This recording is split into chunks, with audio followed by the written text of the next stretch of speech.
ஒரு வருத்தம், ஒரு துக்கம் நம்முடைய உள்ளத்துக்கு இருக்கிறது.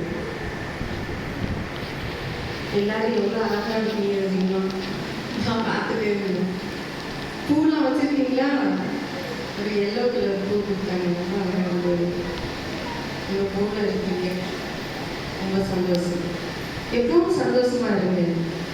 ஏன் அப்படி சொல்றது தெரியுமா? யாருக்குமே கிடைக்காத பாக்கியம் பெண்களுக்கு மட்டும்தான் கிடைச்சது. என்ன பாக்கியம்? அதே குழந்தை பாக்கியம். குழந்தையை பெற்றெடுக்கிற ஒரு பாக்கியம். ஒரு மனுஷனை பெற்றேன், ஒரு மனுஷியை பெற்றேன், ஒரு குழந்தையை பெற்றேன், கத்தங்கிற ஒரு பிள்ளையை பெற்றெடுத்தேன் அப்படின்னு சொல்லிவிட ஒரு பெரிய பாக்கியத்தை நமக்கு கொடுத்தது. இயேசுவின் தாயாகிய மரியாதை பற்றி எல்லாருக்கும் தெரியும். அவர்கள் மிகவும் பிரசுத்தமாக இருந்தார்கள். தேவதூதன் அவர்களிடத்தில் சொல்லும் பொழுது அவர்கள் சொன்னார்கள், இதோ நான் கர்த்தருக்கு அடிமை, உங்களுடைய வார்த்தையின்படியே ஆகட்டும் என்று ஒப்புக் கொடுத்தார்கள். அன்பானவர்களே, அப்படிப்பட்ட அந்த அன்பான மகளுக்கு கர்த்தர் அப்படியே அம்போடு விட்டுவிடுது. ஒரு துணையை ஏற்படுத்தி இருந்தார். அவங்க பேர் என்ன? அழகா சொல்றீங்க. உங்கள்கிட்ட கேள்வி கேட்க முடியாத உடைய ஐயா சொன்னாங்க, கேள்வி கேளுங்க. எல்லா கேள்விக்கும் நிச்சயமா நீங்க ஆன்சர் சொல்லிடுவீங்க, அப்படி எந்த சந்தேகம் கிடையாது. ஆனாலும் ஒரு நோட்டு பேர் எடுத்து வச்சுக்கோங்க. ஆன்சர் சொல்றவங்க பேரை எழுதிக்கோங்க. இருக்குதா நோட்டு பேர்? சரி சரி. கட்டாயம் பரிசு உண்டு. ஈவினிங் அது கட்டாயம் கொடுத்துட்டேன், நானே கொடுத்துருவேன் கையில். அதிகமான பரிசு சொன்னவங்களுக்கு அழகான பரிசுகள். மற்றவங்களுக்கெல்லாம் சாதாரண பரிசாக கேட்குறீங்க. பதில் சொல்றதே ஒரு பெரிய பரிசு தான். எல்லாருமே பதில் கட்டாயம் தெரியும். ஆனால் ஒரு சிலர் என்ன செய்வோம், சொல்லுவோம், ஒரு சிலர் சொல்ல மாட்டோம். அந்த அன்பான தாயாருக்கு அவங்களுடைய துணையார் அவங்க கணவனாரை பற்றி பேசுகிறது. அந்த பிரயாணத்தில், அந்த பயணத்தில் அவருடைய துணையாக இருந்தாங்க. அதனாலதான் சக்சஸா கொண்டு போக முடியும். அப்ப இப்ப யார் நம்ம கூட இருந்தா சக்சஸ் ஆகும்? இயேசு கிறிஸ்து நமக்காக நியமிக்கப்பட்ட ஒரு துணை நம்ம கூட இருந்தால் கட்டாயம் அந்த சக்சஸ் ஆக முடியும். இன்னைக்கு அநேக ஆண்கள் துணையாக இருந்து பெண்களை முன்னேற்றி கொண்டிருக்கிறார்கள். அதுதான் ரொம்ப நல்லது. நாம தனியா எதையுமே சாதிக்க முடியாது இந்த உலகத்தில். அவர்களுடைய துணை இல்லாமல் நான் மட்டும் இதை சாதிச்சுக்கிறேன், நான் எல்லாத்தையும் செஞ்சிருவேன் அப்படின்னு சொல்லவே முடியாது. அவங்க இல்லாம கூட நம்மளால ஒரு குழந்தையை பெற்றெடுக்கவே முடியாது. இருவரும் ஒரே மாம்சமாய் இருக்கிறீர்கள் என்று சொல்லப்பட்டது. ஆனாலும் ஒரு விசேஷித்த ஒரு கிருபை பெண்களுக்கு கொடுக்கப்பட்டது. அதனால்தான் கிருபை பெற்றவனை வாழ்க என்று சொல்லப்பட்டது. சரி, இப்பொழுது சில கேள்விகள். இப்பொழுது துதிப்பேன் என்று பெயரிட்டவள் யார்? சொன்னது யாரும் அவங்க பேர் எழுதிக்கோங்க. எல்லாருமே சொல்றீங்க, ஆனால் ஒரு சில பேர் தான் எழுதணும் முடியும். இருந்தாலும் பரவாயில்ல, சொன்னவங்க பேரெல்லாம் எழுதிக்கோங்க. என்னை காண்பவரை நானும் கண்டேன் கண்டேன் என்று. சூப்பர். அப்ப எல்லாரும் பரிசு கொடுங்க. தன் மகன் துன்மார்க்கமாய் நடக்க ஆலோசனை சொன்னவர் யார்?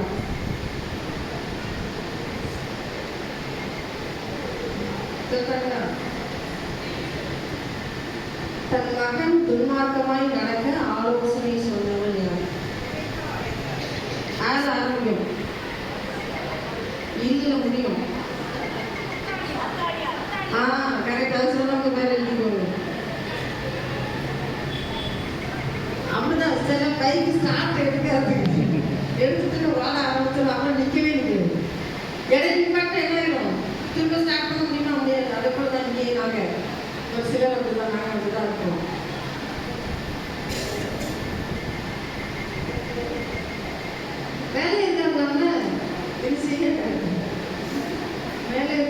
யாரும் பொறுப்பெடுக்க?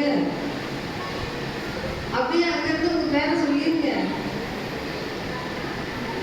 உங்களுக்காக கர்த்தரை சோதரிக்கிறேன். நீங்க ஆன்சர் சொல்லும்போது கொஞ்சம் முன்னாடி வந்து அப்படி அவரோட பேரை சொல்லிருங்க. நீ செய்தபடியே நாளை உனக்கு செய்வேன் என்று சொன்னவன் யார்? எனக்கு நீ செஞ்சபடி நாளைக்கு நான் உனக்கு செய்வேன். 7 தான் ஆரம்பிக்கும். 7 இல்லம்மா, நீ செய்தபடி நாளை உனக்கு செய்வேன். குரூரல் அவர் பதில். 7 கரெக்ட், வெரி குட். தூதர்களிடம் பொய் சொல்லி நான் அப்படி சொல்லவில்லை என்று சொன்னவள் யார்? அங்கே பாருங்க, கேள்வி ஆரம்பிக்கிறதே விடை வருகிறது.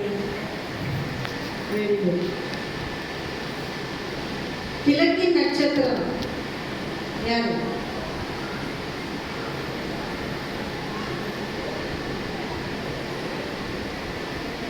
கிழக்கின் நட்சத்திரம் என்று பெயர் கொண்டவள் யார்? அவங்க பேருக்கு அந்த அர்த்தம். ஆமா, சொன்னது யாரு? அவங்க கைட்டு தீர்லாமா? எஸ்தர். எஸ்தர் தானே சொன்னீங்க? சரி சரி. நீ போகிற மேன்மை உனக்கு கிடைக்காது என்று சொன்னவள் யார்? அந்த யார்? சூப்பர். தெபோரா. தகப்பனுடைய ஆடுகளை வைத்தவள் யார்? அந்த சொல்லிட்டாங்க, வெள்ளிக்கால் கிடையாது. எல்லாருக்கும் பரிசு உண்டு. ஐயா பொருள் விட்டுருவோம், எல்லாருக்கும் பரிசு கொடுத்துருங்க. மாமனாரை ஏமாற்றி தாயானவள் யார்? கரெக்ட், தாமார். அலங்கத்தில் குடியிருந்து இயேசு கிறிஸ்துவின் வரலாற்று அட்டவணையில் இடம் பெற்றவர்கள் ராகாப். கரெக்ட், யார் சொன்னீங்க? கர்த்தருக்கு வழியை ஆயத்தம் பண்ணினவருடைய தாயார் யார்? அப்போ கடைசிக்குதான் கொடுத்துட வேண்டியதான். அவங்க கடைசாங்க. சரி, சொல்லியாச்சா? Very good. எலிசபெத். சொப்பனம் கண்டு அதிபதியை கலங்க பண்ணினவள் யார்?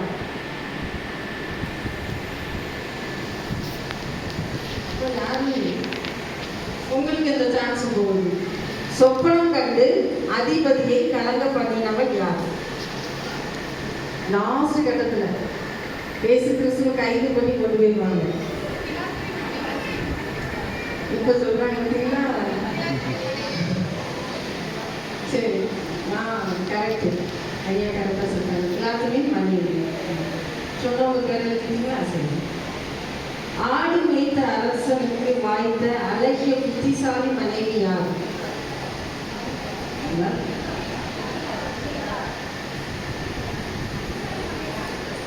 ஆடு மேய்த்த அரசனுக்கு வாய்த்த அழகிய புத்திசாலி மனைவி யார்? வாய்ச்சது, கிடைச்சது, லக்கில் வரும். அப்படி சொல்லிட்டாங்களா? அப்படி அழுதால், துடித்தால், முத்தம் செய்தால், போனால் அவள் யார்?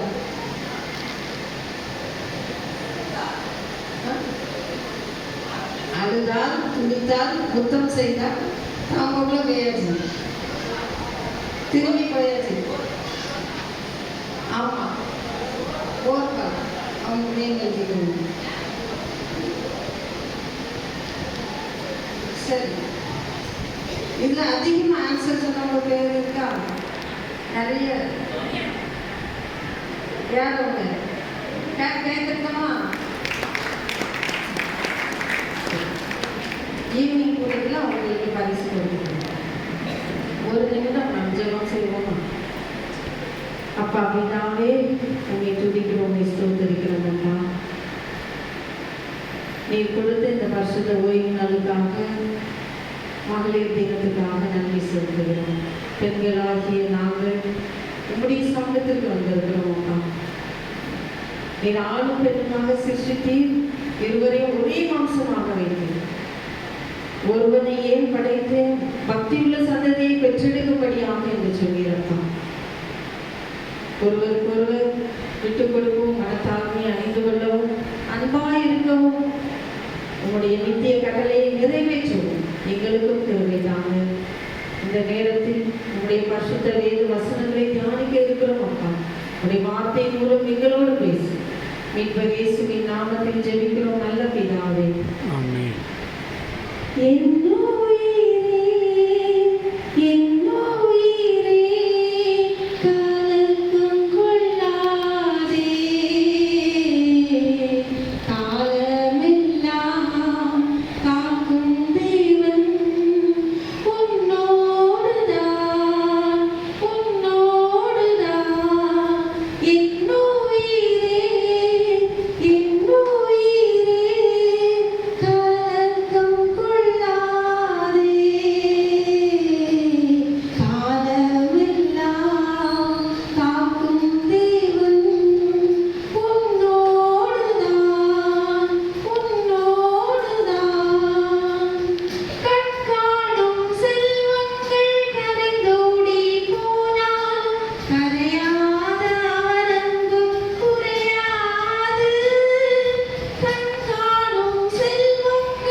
அதையும் மீறிதான் நம்முடைய இருதயம் கலங்கிட்டே இருக்கு. ஏன் கலங்குகிறது தெரியுமா?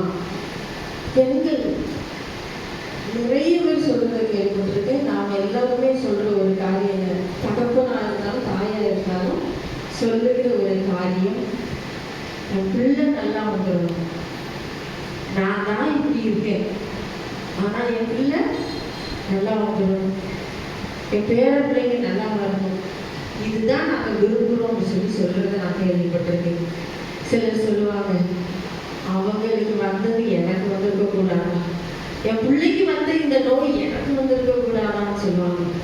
சில பிள்ளைகள் அப்படியே தருதலையும் அலையறத பார்த்துட்டு என் பிள்ளை திருந்த மாட்டானா என்று சொல்லி வேதனைப்படுவாங்க. பிள்ளைகளுக்காக தான் பெற்றோர் முக்கால்வாசி கண்ணீர் வடிக்கிறத நான் பார்த்துருக்கேன். அவங்களுக்காக கூட அவங்க கண்ணீர் வடித்ததில்லை. அவங்களுக்காக கூட சர்ச்சில் அதிகமாக அவங்க ஜெபிச்சது கிடையாது. எனக்கு நீங்கள் இருப்பீங்க ஏசப்பா, என்னை பார்த்துக்கிட்டீங்க, எனக்கு அது போதும், என் பிள்ளையை ஆசீர்வதிங்க, என் பிள்ளைகளின் பிள்ளைகளை ஆசீர்வதிங்க, இதை தான் அதிகமாக நான் கேட்கிறேன். அன்பானவர்களே, பெண்கள் முக்கியமான இடத்தில் இருக்கிறாங்க. அதுல ஒன்று என்னன்னா சாப்பாடு.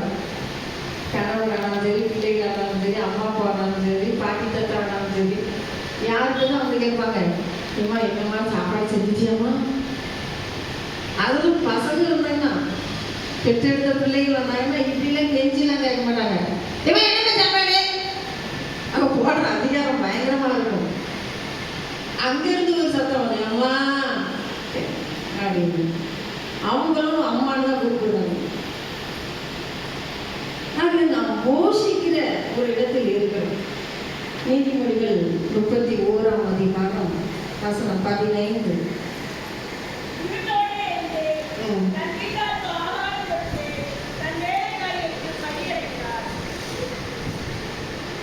இருட்டோடே எழுந்து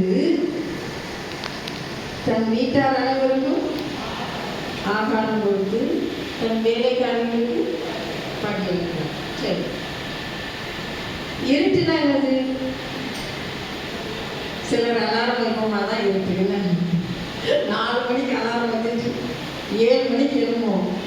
சிலர் 6 மணிக்கு எழுந்துருவோம். வேற வழியிலேயே இப்படித்தான் ஆகணும். ஆனா பரிசுத்த வேதாகமம் சொல்லுகிறது, இருட்டோடே எழுந்து தன் வீட்டாருக்கு ஆகாரம் கொடுத்து. முதலாவது ஆகாரம் கொடுக்க வேண்டும். என்ன ஆகாரம்? இருட்டோட எழுந்தாச்சு, என்ன ஆகாரம் நம்ம வீட்டாருக்கு கொடுக்கலாம்?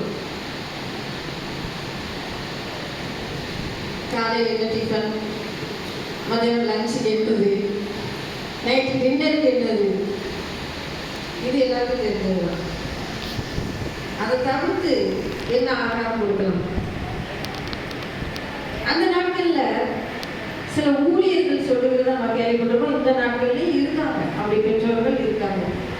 ஒரு நம்ம எப்படின்னு தெரியல, ஆனா அப்படி இருக்காங்க. காலையில பிள்ளைகள் எழுந்த உடனே பைபிள் வாசிக்கணும், வசனம் படிக்கணும், அதை சொல்லணும், அதுக்கப்புறம் தான் சாப்பாடு சொல்லிடுவாங்க. அப்படி இருந்தாங்க. ஆனா இப்போ நமக்கு என்ன செய்ய முடியல? காலையில எழுந்த உடனே வேத புத்தகம் வாசிக்க முடியல, நம்மளால ஜெபிக்க முடியல. அவ்வளவு பலவீனப்பட்டு போய் இருக்கிறோம். ஆனா ஒரு புத்தியுள்ள ஸ்திரீக்கு அடையாளமாக சொல்லப்பட்ட ஒரு வார்த்தை, அதிகாலை இருட்டோடு எழுந்திருந்து தன் வீட்டாருக்கு ஆகாரம் கொடுக்க வேண்டும். இந்த 2 ஆகாரத்தையும் கொடுக்க வேண்டும். ஒன்று கர்த்தருடைய வேத வார்த்தை என்னும் ஆகாரம், இன்னொன்று உண்மையான ஆகாரம். இந்த உலகத்துக்காக நம்ம சாப்பிட்டாதான் உயிரோடு இருக்க முடியும். நம்ம கையால சமைக்கணும். இன்னைக்கு முக்கால்வாசி கடையில தான் என்ன செய்யணும், வாங்கணும். ஏப்பா ஒரு 2 இட்லியாக நான் வந்து செஞ்சு வச்சுக்கணுமா அப்படிதானே சொல்றோம். அந்த 2 இட்லி அதை என்ன செய்யணும், ஒரு பாக்ஸ் வச்சு நம்ம கொண்டு வா போதும். அப்புறம் நைட்டு உனக்கு நல்ல சாப்பாடு பார்த்துக்கலாம். அப்புறம் லீவு நாளில் உனக்கு ஆர்டர் பண்ணி வாங்கி சாப்பிட்டுக்கலாம். முடிஞ்சு வச்சு எல்லாமே ஃபாஸ்ட் ஃபுட்டாக போயிட்டே இருக்குது. அப்போ என்ன ஆகும்? நம்முடைய சரீரம் அது விஷமாக மாறிடும், சீக்கிரமாக மறித்து போய்விடும், நீண்ட ஆயுள் இருக்க வாய்ப்பே இல்லை. அதை குறித்து தான் அது சொல்லியிருக்கு. நாம் சமைக்கணும். 2 இட்லியாக இருந்தாலும் 1 இட்லியாக இருந்தாலும் சரி. ஒரு சகோதரி எனக்கு தெரியும், அவங்க குழந்தை பிறந்த நாளில் இருந்து நான் கூட மனசுல நினைச்சிருக்கேன். என்கிட்டலாம் வந்து கேட்பாங்க, அம்மா இந்த சாப்பாடு தாங்க சாப்பாடு தாங்க. அவங்க குழந்தைக்கு கொடுக்குறது, அவங்க வீட்டில் செய்ய டைம் ஆயிடுச்சு, இல்லை எனக்கு செய்ய முடியல அப்படின்னு சொல்லிட்டு கடையில் ஒரு நாள் வாங்கி கொடுத்து நான் பார்க்கல. பக்கத்து வீட்டுக்காரங்களாம் தொந்தரவு பண்ணி வாங்கிடுவாங்க அந்த குழந்தைக்கு கொடுக்குறது. அப்போ தான் நான் ஒரு நாள் கேட்டேன், சரி நீ இப்படி எல்லாரும் தொந்தரவு பண்ணி வாங்கிட்டு இருக்கியே, நீ கடையிலே வாங்கி கொடுக்கல. நான் கடையிலாம் வாங்க மாட்டேன். நாங்கள் என்னை என்ன நினச்சிட்டாலும் தெரியும், பக்கத்து வீட்டில் திட்டினாலும் பரவாயில்ல, திட்டிக்கிட்டே கொடுத்துருவாங்க. கொடுத்தாலும் பரவாயில்ல, ஒரு நாள் அவங்களே சந்தோஷப்படுவாங்க, உன் பிள்ளைக்கு நானும் ஊற்றியிருக்கேன் அப்படின்னு. அதனால இப்போ எல்லாமே ரெடிமேடாக வந்துருச்சு. சப்பாத்தி ரெடிமேட்லேருந்து, தோசை மாவு, இட்லி, இப்போ என்னென்ன ஒன்றுன்னு எனக்கு தெரியல. எதுதான் இருக்கு, நூடுல்ஸ் 2 நிமிஷத்துல நூடுல்ஸ் ரெடி. அப்படி இருக்கு. ஆனா பரிசுத்த வேதாகமம் சொல்லுது, நாம நம்ம கையால சமைச்சு நம்மளும் சாப்பிடணும், நம்ம பிள்ளைகளுக்கு, கணவருக்கு, தாத்தா பாட்டிக்கு, பேரனுக்கு, யாராவது இருக்காங்களோ வீட்டில் அத்தனை பேருக்கும் கொடுக்கணும். வேலைக்காரிகளுக்கும் படிய வைக்கிறாங்க. இன்னைக்கு வேலைக்காரங்க வீட்டில் வச்சுக்கிறது நமக்கு பயமா இருக்கு. ஏன்னா அவங்க நம்ம வேலை செய்யற மாதிரி இருக்கு. கரெக்ட். யாருமே கரெக்டாக அந்த டைமுக்கு வந்து அவங்க கரெக்டாக நமக்கு வேலை செஞ்சு அப்படி போகிற மாதிரி தெரியல. இப்போ இருக்கிற காலகட்டங்கள் அப்படி இருக்கு. நமக்கு ஒரு பயம் இருக்கிறதுனால வேலைக்கு கூட ஆட்களை வைத்துக்கிற நம்ம யோசிக்கணும். இந்த அருமையான ஒரு ஆலோசனையை அழகான ஒரு தாயார் கொடுக்குறாங்க. சங்கீதம் 128:3 சொல்கிறது,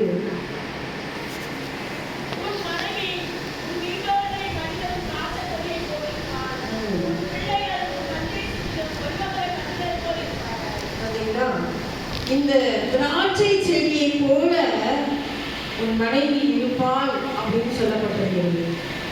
சிலர் சொல்றதை நான் கேட்டிருக்கேன். ஆண்கள் பாப்போம் சொல்லுவாங்க, என் வீட்டில் ஒன்று இருக்கப்பா ராட்சசி, நான் வீட்டுக்குள்ளே போக மாட்டேன், 11 மணிக்கு மேலே தான் போவேன், நாம படுத்து தூங்கிடுவேன், அவங்கெல்லாம் மனுஷன் பேச முடியாது அப்படி சொல்றவங்க இருக்காங்க.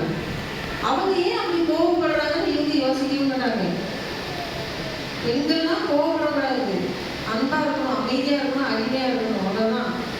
இவங்க எதுக்கு என்ன கோவப்படுறாங்க, ஏன் எழுதுன்னு சொல்றாங்க. சிலர் வந்து கோபத்தை கணவர்கிட்டையும் பிள்ளைகிட்டையும் காட்டுவாங்க, வீட்டில் இருக்கிறவங்க தான் காட்டிட்டு இருப்பாங்க.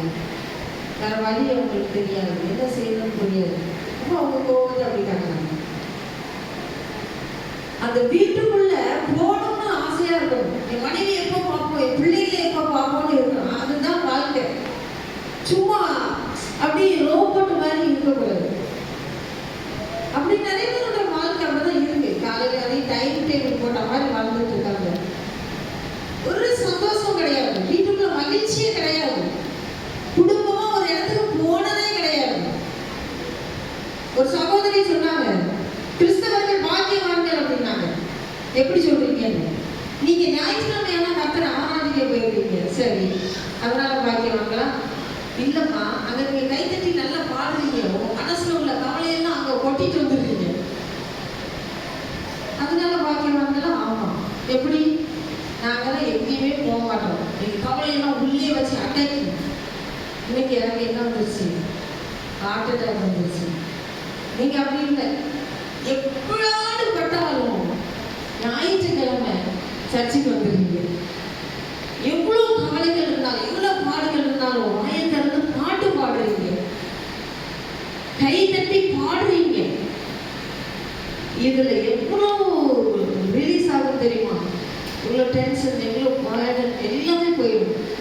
மனசு லேசா இருக்கும். வீட்டுக்கு போகும்போது என்னன்னாலும் பரவாயில்ல, பார்த்துக்கலாம், இதுக்கு ஏதாவது ஒரு முடிவு இல்லாம இருக்கும், கர்த்தர் பார்த்துக்கிடுவார் அப்படிங்கிற ஒரு நம்பிக்கை உங்களுக்குள்ள வருது. எங்களுக்கு அப்படி கிடையாது.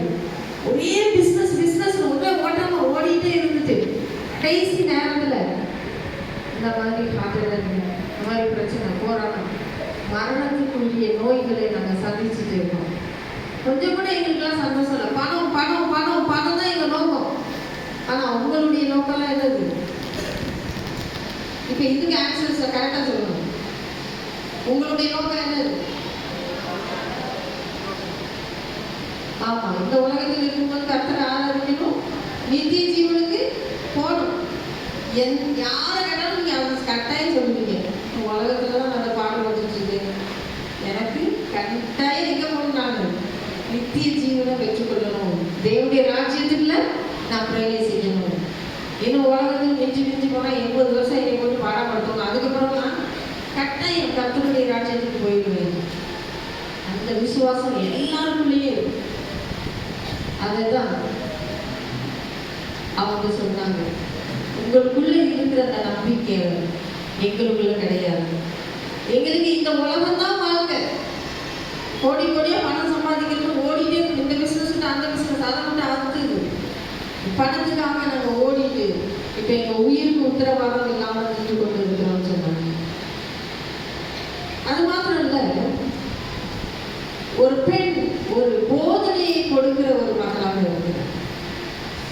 கணவருக்கு ஆனாலும் சரி, பிள்ளைகளுக்கு ஆனாலும் சரி, வேத புஸ்தகத்தில் எடுத்து பார்த்தீங்கன்னா கணவருக்கு நல்ல ஆலோசனை சொல்ல மனைவி இருக்காங்க, கணவருக்கு துர்ற ஆலோசனை சொல்லி கொடுத்த மனைவி இருக்காங்களா? சும்மாவே இருக்காம நான் நோண்டிக்கிட்டே இருந்த அவர் என்னதான் செய்வாரு? ஏப்பா ஏப்பா ஏப்பா ஏப்பான்னு தேய்ச்சிக்கிட்டே இருந்தான். அந்த ஆள் பார்த்தாரு, ஏப்பா அப்பாடா, அங்க இருந்து போனே எடுக்க மாட்டேங்குது, போனே எடுக்க மாட்டாரு. அப்படி எம்மா நான் ரொம்ப பிஸியா இருக்கேம்மா அப்படின்னு சொல்லி வச்சுருவாரு. என்னங்க பணமே அனுப்புனாங்க, நீ யாருமா சம்பளம் கொடுக்கா, அப்புறம் எதுக்குங்க போனீங்க? நீ தானம்மா எப்பா எப்பா எப்பா எப்பா நான் ஒரே போயிட்டேன்ப்பா. நீ அங்க என்ன பண்ணுவீங்க எனக்கு தெரியாது. நீங்க சாப்பிடல, பீஸ் கேட்கல, ஒண்ணு நடக்கல, எப்படி நடக்கும்? ரொம்ப ஞானமுள்ள பெண்களா நம்ம இருக்கணும். இருக்கிறத வைத்து கர்த்தருக்கு நன்றி சொல்லி அதுக்குள்ள எப்படி குடும்பம் நடத்த முடியும்? அதுதான் ஞானம். படிக்கிறதுக்குள்ள எங்க வேணாலும் படிக்கும். கவர்மெண்ட் ஸ்கூல்ல போடவே படிக்கிறதுலாம் கிடையாது, அழகாக படிச்சு வந்தவங்களும் இருக்காங்க. அதுக்காக கவர்மெண்ட் ஸ்கூல்ல தான் படிக்கணும் அப்படிங்கிறது இங்கே தான் படிக்கணும் இல்லை, எங்கே வேணாலும் நம்ம பிள்ளைகள் படித்து பட்டங்களை பெற்று பெரிய ஆட்களாக அவர்களால் மாற முடியும். நல்ல ஆலோசனைகளை நம்முடைய கணவருக்கும் நம்முடைய பிள்ளைகளுக்கும் கொடுக்கணும். வேத புத்தகத்தில் அதுவும் எழுதப்பட்டிருக்கிறது. பிள்ளைகளுக்கு மோசமான ஆலோசனை சொல்லி கொடுத்து அவங்களுக்கு நரக குழியில் தள்ளின பெற்றோர்கள் இருக்கிறாங்க, நல்ல ஆலோசனை கொடுத்து நல்ல நிலைக்கு கொண்டு வந்தவங்களும் இருக்காங்க. எல்லாமே ஒரு பெண்ணோட கையில தான் இருக்கு. அதனாலதான் புத்தியுள்ள ஸ்திரீ தான் வீட்டை கட்டுகிறாள். வீடு என்று சொல்லும் பொழுது 2 விதமான வீடு. ஒன்று நம்முடைய சரீரத்தை குறிக்கிறது. இந்த ஆவி ஆத்மா சரீரம் யாருக்கு சொந்தமானது? கர்த்தருக்கு சொந்தமானது. இந்த சரீரத்தை பாதுகாக்க வேண்டும், பரிசுத்தமாக்க நம்ம கணவரோடு பரிசுத்தமா இருக்கணும். அவருக்கு உண்மை யுத்தமா பரிசுத்தமா நம்ம வாழ வேண்டியது நம்முடைய கடமை. அது மாத்திரமல்ல, கர்த்தருக்கு முன்பாகவும் பரிசுத்தமா இருக்கணும். அப்பொழுது வீடு கட்டப்படும். அவருடைய கணவன் எழுப்பி பாக்கியவதின்னு சொல்லுவாரு, பிள்ளைகள் எழுப்பி பாக்கியவதின்னு சொல்லுவாங்க. எல்லா பெண்களும் உண்டு. எல்லாரை கட்டிலுமே அந்த வாழ்த்துதலை நம் கணவனுடைய வாயிலிருந்து நாம் பெற்றுக்கொள்ள வேண்டும், நம் பிள்ளைகளுடைய வாயிலிருந்து பெற்றுக்கொள்ள வேண்டும். ஏமா நீ இருக்கிய பக்கத்து அடிய மத்தியமா அப்படின்னு சொல்ற அளவுக்கு நம்ம வாழ்ந்துடக்கூடாது. நம்ம ஏதாவது பிள்ளைகளை பார்த்து கேட்க பத்தியா அருள் எவ்வளவு மார்க் எடுத்துக்கா, நீ மார்க் எடுத்துக்கீன்னு சொன்னா உடனே அது நம்மளை பார்த்து அந்த பத்தியா அவங்க அம்மா அப்படி நீனு இருக்கிய. இப்ப காலங்கள் அப்படி மாறிடுச்சு. பிள்ளைங்களாம் வாயத்தன்னு பேசவே முடியாது. அதனால அந்த மாதிரியான ஆலோசனையும் கொடுத்துடக்கூடாது. ஒரு வாலிப சகோதரியை நான் சந்தித்தேன். அவள் சொன்னா அவங்க அப்பாவும் சரி அவங்க அம்மாவும் சரி, அவன் ஸ்கூல் விட்டு வந்த உடனே நீ என்ன படிச்ச அந்த படிப்பை குறிச்சு ஆழமா பாரத்தை போட்டு போட்டு என்ன படிச்ச, என்ன இருக்குது, என்ன வச்சு என்ன பண்ண, எல்லாரும் மார்க் என்ன எக்ஸாம் வரும்போது இப்படி டென்ஷனை கொடுத்து. அது மட்டும் இல்லை, அவங்களுடைய சகோதரியினுடைய பிள்ளை வந்து எல்லாத்தையும் ஃபர்ஸ்ட் மார்க் எடுக்கும் போது இதையே சொல்லி சொல்லி சொல்லி அவளை பாத்தியா அவள் எப்படி இருக்கா, அவள் எப்படி படிக்கிறா, காலையில் எத்தனை மணிக்கு அவங்க வீட்டில் லைட் எரியுது பாத்தியா, அவள் ரூமில் லைட் எரியுது, இந்த பிள்ளைய தண்ணி ஊற்றி எழுப்பிட்டு வந்து செட்டு தானவா அவள் லைட் போட்டு படிச்சுட்டு இருக்கா, நீ சொல்லிட்டு இருக்க. சொல்லி சொல்லி சொல்லி அந்த பிள்ளை மனநிலையே பாதிக்கப்பட்டுருச்சு. படிப்பு மேல பயங்கர வெறுப்பு தான் அந்த பிள்ளைக்கு வந்துச்சு. நல்லா படிச்சுட்டு இருந்த ஒரு பிள்ளை தான் பத்தியா அதை பத்தியா இதை பத்தி அவ பிடிச்சி ரொம்ப பண்றா. இப்படியே சொல்லி சொல்லி சொல்லி கடைசியில ஹாஸ்பிட்டலுக்கு கொண்டு போற நிலைமை போயிட்டு. தேவை படிப்பு ரொம்ப ரொம்ப முக்கியம், நான் இல்லைன்னு சொல்லலை. ஆனா கவனமா பேசணும், பிள்ளைங்க இருக்க ஞானமா நடந்துக்கணும். நீங்க நல்லா படிக்கிறதா தங்கும், இன்னும் கொஞ்சம் கவனம் செலுத்தினீங்கன்னா உனக்கு ரொம்ப நல்லது. எல்லாமே அவங்கள குறிச்சு மட்டும்தான் அந்த பேச்சு இருக்கணும். உன் கிளாஸ்ல யார் ஃபர்ஸ்ட் ரவுண்டு அப்படிம்பாங்க. உடனே அதுக்கு மூஞ்சி அப்படியே ஒரு மாதிரி போயிடும். நம்ம இப்படி கேட்டாங்களே, அப்போ நம்ம ஃபர்ஸ்ட் ரவுண்ட் எடுக்க முடியாதோ அதுக்காக அவங்க முயற்சி எடுக்க ஆரம்பிப்பாங்க. நிறைய கஷ்டங்கள் அவங்க சந்திக்கிறாங்க லைஃப்பில். எல்லாருக்கும் ஞானத்தை அள்ளி கொடுக்குற கர்த்தர் ஞானத்தை கட்டாயம் உங்கள் பிள்ளைகளுக்கு கொடுக்கலாம். கவலையே விடாதீங்க. 12th எக்ஸாம் 10th எக்ஸாம் நடந்துட்டு இருக்கு. சின்ன பிள்ளைகளுக்கு கர்த்தர் ஆசீர்வதிப்பேன் என்று சொல்லியிருக்காங்க. ஆகவே நம்முடைய பிள்ளைகளுக்கும் நம்முடைய கணவருக்கும் நம்ம கூட இருக்கிறவங்களுக்கும் நல்ல ஆலோசனை கட்டாயம் கொடுக்கணும். ஒரு ஆலோசனை கொடுத்துடவே கூடாது. புரியுதா? ஒருத்தர் வந்து உங்கள்கிட்ட ஒரு பிரச்சனை சொன்னா, எங்க மாமியார் இப்படி பண்ணது கொடுமையாரியா இருக்குது அப்படின்னு சொல்றாங்கன்னு வச்சுக்கோங்க. உன் மாமியார் அப்படியா தெரிஞ்சுட்டு அவ்வளோ வச்சுக்கிட்டு இன்னொரு அண்ணன் இருக்காங்க, அவர்கிட்ட அனுப்ப வேண்டியதானே, நீ மட்டும்தான் நடக்கும், இது எனக்கு உனக்கு தேவையா, இவ்வளோ செஞ்சு உனக்கு இந்த நெட்டை தேவையா? இப்படி ஆலோசனைலாம் யாரும் கொடுக்கக்கூடாது. மாமியார் யாருதான் நமக்கு ஒரு நிறைய பேர் பார்த்துருக்கேன். அவங்களுக்கு சொத்து வேணும், அவங்க பென்ஷன் பணம் வேணும், எல்லாம் வேணும். ஆனால் அந்த அம்மா மட்டும் வேணும். ஆனால் ரத்த கண்ணீர் படிச்சுட்டு அதெல்லாம் பார்த்துட்டு எங்கம்மா உலகம் என்ன ஒரு 2 இட்லி சாப்பிட்றவங்களா சரி ஏதாவது கஷ்டம் தான் பேசணும்னா ஒவ்வொரு பேசிட்டு இருக்குவேன். ஒரு மூலையில் உட்காந்து என்னத்து பேசிட்டு போகிறாங்க நம்மளை.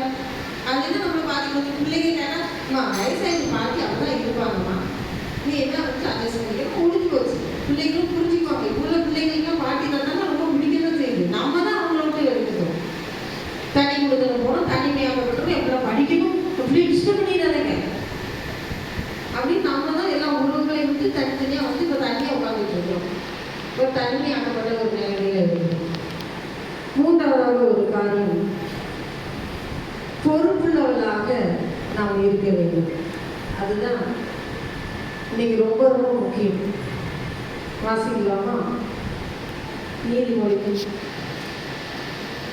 31ஆம் அதிகாரம் 27ஆம் வசனம்.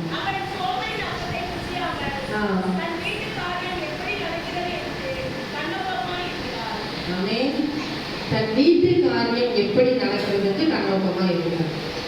தயவுசெய்து நான் சொல்றேன், கணவர் வேற நாம வேற கிடையாது. இன்னைக்கு நிறைய பெண்கள் வந்து செய்கிற முதல் தப்பு அதுதான். ஒரு நாள் பர்ஸில் இருந்து பணத்தை திருடுறாங்க ஒரு சகோதரி. யார் பர்ஸில் இருந்து? அவங்க ஹஸ்பண்டோட பர்ஸில் இருந்து எடுத்து யார் பர்ஸில் இருக்காங்க? அவங்க ஹேண்ட்பேக்கில் எடுத்து வச்சாச்சு. அன்னைக்கு தூங்கிட்டாங்க. நைட்டு தூக்கத்தில் ஒரு கனவு வருது. 2 ஹேண்ட்பேக் இருக்கு, 2ம் அவங்களோட தான். இதுலேருந்து எடுத்து அதுக்குள்ள வைக்கிறாங்க. என்னடா இது? எதுக்கு நான் இதுல இருந்து எடுத்து இங்கே வைக்கிறேன்? இதை தான் நீ செய்கிற மகளே, அதுவும் உன்னோடது தான், இதுவும் உன்னோடது தான். கணவருக்கு தெரியாமல் மனைவியோ, இது மனைவிக்கு தெரியாமல் கணவரோ எதையுமே செய்யவே கூடாது. சில நேரங்களில் பயம் இருக்கும் கணவருக்கு. இப்படி எனக்கு பிஸ்னஸ்ல 1 லட்ச ரூபாய் பணம் கிடைச்சிச்சு அப்படின்னு மனைவிட்ட சொல்றதுக்கு பயமா இருக்கும். ஏன்னா உடனே அவங்க ஏதாவது சொல்லுவாங்க, இதுக்கு வேணும் அதுக்கு வேணும், அந்த கடன் இருக்கு இது இருக்கு அது இருக்குன்னு சொல்லிடுவாங்க, மறைக்கிறதுக்கு ட்ரை பண்ணுவாங்க. சில மனைவி என்ன செய்வாங்க, குழுல இருந்து பணம் எடுப்போம், இல்லை ஏதோ ஒரு பணம் நமக்கு எக்ஸ்ட்ராவா வருது, இல்லை ஏதோ ஒன்று நடக்குது, இல்லை பிள்ளைகளுடைய லைஃப்ல ஏதோ ஒன்று நடக்குது, அதை கூட என்ன செஞ்சிருவோம், மறைச்சிருவோம். இதை போய் அவர்கிட்ட சொன்னா பிள்ளைய தப்பா நினைக்கிற போட்டு அடி எடுத்துருவாரு அப்படின்னு எல்லாத்தையும் ஒளிவு மறைத்து ஒருத்தருக்கு ஒருத்தர் ஆலோசனை செய்து குடும்ப ஜபம் ஒன்று செய்யும் பொழுது உட்கார்ந்து பிள்ளைகள் கணவன் மனைவி நம்ம பேசி நம்ம குடும்பத்தில் இருக்கிற எல்லாவற்றையும் இப்படிதான் இப்படிதான் இப்படிதான் நானே தப்பே பண்ணியிருந்தாலும் மன்னிப்பு கேட்க ரெடியாக இருக்கணும். நம்ம பார்த்து தான் நம்முடைய சந்ததி என்ன செய்வது வரப்போகுது. நான் உங்களுக்காக பல நாட்களாக ஜெபித்து இருக்கிறேன். என்ன ஜெபம் பண்ணேன் தெரியுமா? ஏசப்பா, அவங்க மனசுல என்ன ஆசை இருக்கோ, என்ன கவலையோடு வந்திருக்கிறாங்களோ அதுல இருந்து அவங்களை விடுதலையாகணும். என்ன தேவையாகும் என் வாழ்க்கையில் இனிமே இது நடக்கவே நடக்காது. ஒரு சகோதரி சொன்னாங்க, 18 வருஷம் ஆயிட்டு எனக்கு குழந்தை, இனிமையா குழந்தை வரும்போது நாங்கள் தேவனால கூடாத காரியம் ஒன்றும் இல்லமான்னு சொல்லி கற்றுக் கொடுத்தாரு. ஹல்லேலூயா. அதே போல இன்றைக்கும் எந்த குறையோட நீங்க வந்திருந்தாலும் சரி, என் பிள்ளைய மாற்ற முடியாது, என் கணவரை மாற்ற முடியாது, என் வாழ்க்கை அவ்வளவுதான், இது சூழல் இப்படி ஆயிட்டு, இந்த நிலைமை, கடன் பிரச்சனை ஆகி போச்சு, பிசினஸ் எல்லாமே போயிடுச்சு, எல்லாம் இழந்துட்டேன்னு சொல்லி ஏதோ ஒரு கவலைகள் நீங்க இருக்கலாம். ஆனா கர்த்தர் சொல்றாரு, அதுல இருந்து நான் வந்து விடுவிப்பேன். நிச்சயமா இன்னைக்கு அந்த ஆசீர்வாதம் உங்களுக்கு வருது. விசுவாசிக்கிறீங்களா? கட்டாயம் விசுவாசிக்க, நம்புங்க. கர்த்தர் உங்களை ஆசீர்வதிச்சு தான் போகிறோம். ஒரு நிமிடம் நம்ம எழுந்திருப்போமா, நம்ம ஜெபிக்க போறோம், கர்த்தரை கேட்க போறோம். அப்பா, நான் என்ன செய்யணும்? எனக்கு இதுல இருந்து விடுதலையே கிடையாதுன்னு நான் நினைச்சிட்டு இருந்தேன். என்னை நான் தாழ்த்தி அர்ப்பணிக்கிறேன்ப்பா. எனக்கு ஒரு குழந்தை பாக்கியத்தை தாங்க. என் கடன் பிரச்சனை மாறட்டும், என் பிள்ளை நல்லா படிக்கட்டும், என் பிள்ளை மனம் மாறட்டும். நான் இப்படியெல்லாம் வளர்த்தேன், இன்னைக்கு அது இப்படி நின்றுட்டு இருக்கு, பேசிட்டு இருக்கு. என் குழந்தையுடைய மனநிலை மாறட்டும்னு சொல்லி கேட்பீங்களா? என் கணவரை மாற்றி பேசப்பான், என் மனைவியை மாற்றி பேசப்பான், என் குடும்பத்துக்குள்ள ரட்சிப்பு உண்டாகட்டும். எதாவது கேட்டுட்டு இருக்கிறீங்க, அநேக காரியங்கள் நீங்க கேட்டுட்டு இருக்கிறீங்க. பண தேவைகள் உண்டு, வியாதியோடு நீங்க வந்திருக்கிறீங்க. எனக்கு இந்த நோய் மட்டும் சுகமானா போதும் அப்படின்னு கேட்டுட்டு இருக்கிறீங்க.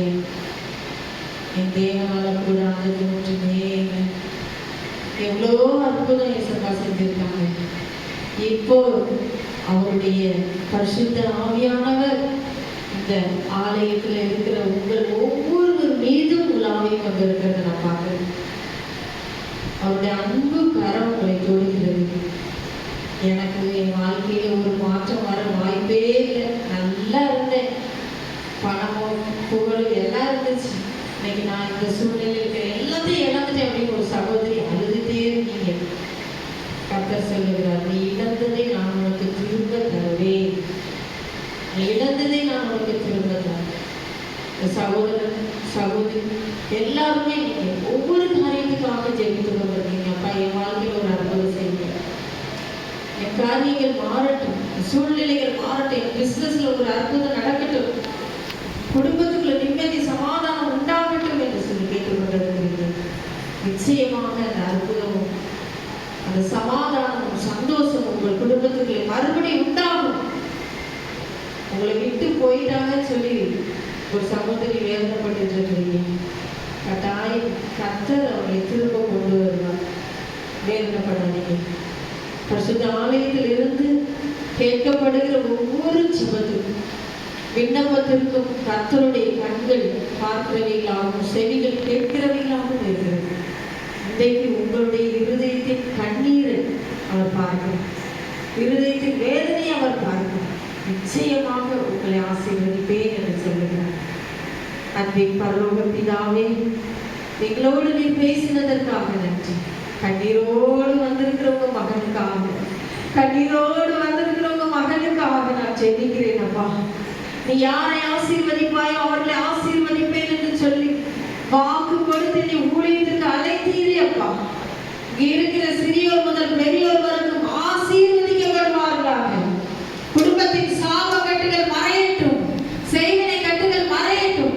பிள்ளைகளுக்கு விரோதமாக இருக்கப்பட்டிருக்கிற எல்லா பொல்லாத அசுத்த கிரியைகளும் இயேசுவின் நாமத்தினால், அவருடைய வெளியேறப்பட்ட இரத்தத்தினால் இப்பொழுது அந்த சரீரத்தை விட்டு அவருடைய வீட்டின் எல்லையை விட்டு வெளியேறி போ என்று கட்டளையிடுகிறேன். விடுதலையை தாங்கப்பா. வேதனைப்பட்டு கொண்டதற்காக, வியாதியில், கடனில், பிரச்சனையில், போராட்டத்தில், நிம்மதி இல்லாமல் அன்புக்குரியவர்களை இழந்து வேதனைப்பட்டு கொண்டிருக்கிறார். குழந்தை பாக்கியம் இல்லையே என்று வேதனைப்பட்டு கொண்டிருக்கிறார். திருமணத்திற்கு தடைகள், படிப்பிற்கு தடைகள், மேல் படிப்பிற்கு பணம் இல்லையே என்று அழுது கொண்டிருக்கிற பிள்ளைகள், வெளிநாட்டில் இருப்பவர்களுக்காக அழுது கொண்டிருக்கிற பிள்ளைகள், கர்த்தருடைய கரம் ஒவ்வொருவரையும் தொட்டதற்காக நன்றி. ஆசீர்வதி. இயேசுவின் நாமத்தில் ஜெபிக்கிறோம் நல்ல பிதாவே. ஆமென், ஆமென்.